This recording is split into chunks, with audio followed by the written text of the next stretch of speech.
इस वक्त क्यों सुनाया गया, लेकिन ना किसी को भी नहीं पता था आज फैसला सुना दिया जाएगा। जज साहब लिखा लिखाया फैसला लेकर आए, आगे जज साहब ने सुना दिया। क्यों? ये मामला किसी और तरह भी आगे बढ़ सकता था, लेकिन पाकिस्तान में मिलिट्री एस्टेब्लिशमेंट या ख़ास तौर पे आसिम मुनीर साहब वो ये नहीं चाहते कि इमरान खान साहब की जेल के अंदर से बातें बाहर आए।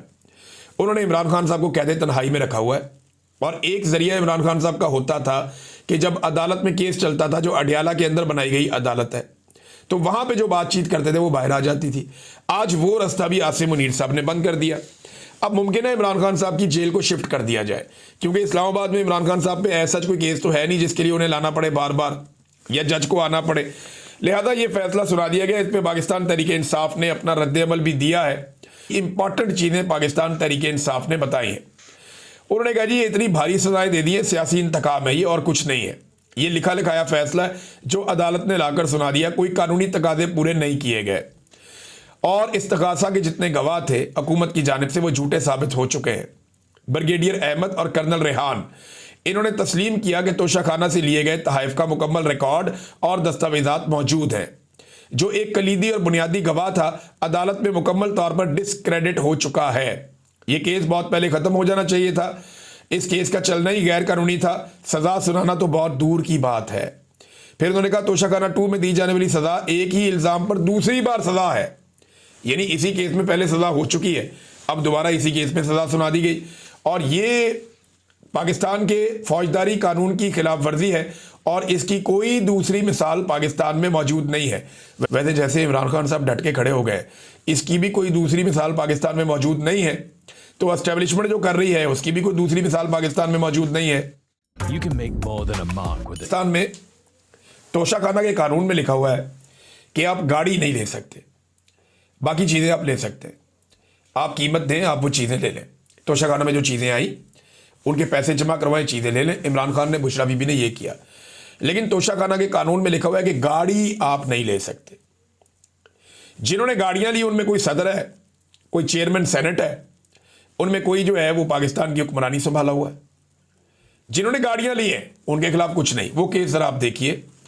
इमरान खान का केस धड़ाधड़ इन्होंने चलाया जो 2024 में बनाया गया, तोशाखाना 2, और उजलत में फैसला सुना दिया गया।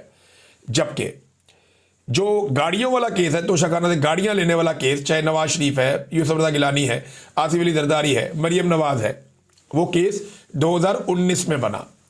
आज 6 साल गुजरने के बावजूद उस केस में कुछ नहीं हुआ। 50 से ज्यादा समातें हो चुकी हैं तोशाखाना से गाड़ियां निकलवाने वाले केस में, और तोशाखाना के कानून में लिखा हुआ है कि गाड़ी नहीं निकलवाई जा सकती। नैब बड़ा मुतहर्रिक था माजी में, लेकिन अब यह केस आगे ही नहीं बढ़ रहा। हो यह रहा है कि FIA के बाद दोनों केस गए, तोशाखाना 2 वाला भी गया और ये वाला केस भी गया जो 6 साल से चल रहा है गाड़ियों वाला। तो इसमें FIA ने आज तक चालान ही जमा नहीं करवाया, और दूसरी जानिब जो तोशाखाना 2 है इमरान खान के खिलाफ, उसका फटाफट देखिए।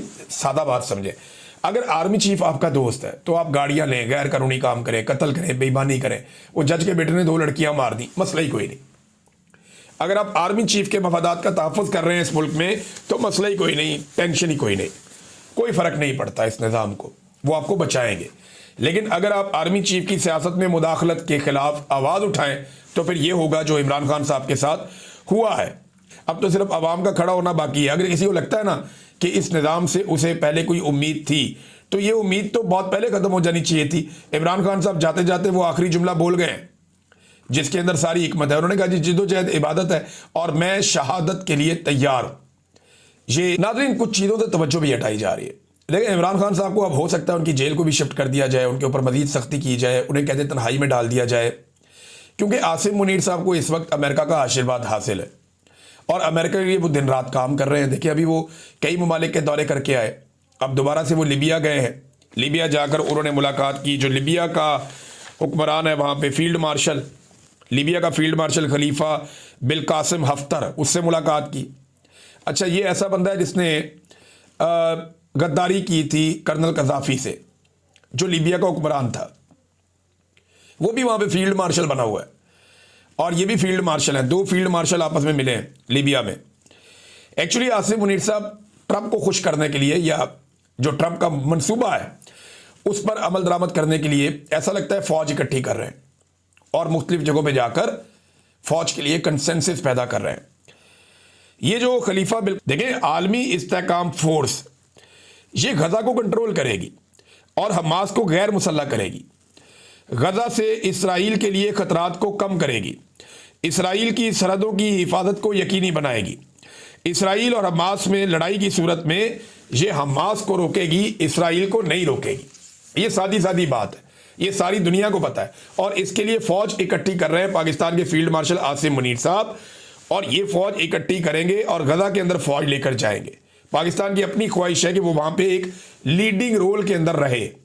डोनाल्ड ट्रंप से मुलाकात से पहले मुझे ऐसा लगता है कि आसिम मुनीर साहब चंद ममालिक की फौज को कायल कर लेंगे, जो डिक्टेटर टाइप के मुल्क है ना, जो अपनी फौज देने के लिए तैयार भी हो जाएंगे। किसी से 1000 किसी से 2000 फौजी लेकर, और अच्छे खासे पैसे मिलेंगे इन फौजियों को और इनकी फौजों को, और ये अच्छा खासा पैसा कमाएंगे, क्योंकि कुछ लोग पैसा खर्चेंगे, कुछ लोग अपनी फौज लेकर जाएंगे। क्योंकि इसराइल की हिफाजत को यकीनी बनाना डोनाल्ड ट्रंप की प्रायोरिटी है। इसराइल के ऊपर किसी किस्म की आंच ना आए, इसके लिए डोनाल्ड ट्रंप किसी भी लेवल तक जाएंगे। और डोनाल्ड ट्रंप पूरी कोशिश कर रहे हैं कि एक मुसलमान फौज इकट्ठी करके इसराइल की हिफाजत के ऊपर मामूर की जा सके और हमास को हमेशा के लिए गैर मुसल्लह भी किया जाए, एलिमिनेट भी किया जाए और गजा से बेदखल भी कर दिया जाए।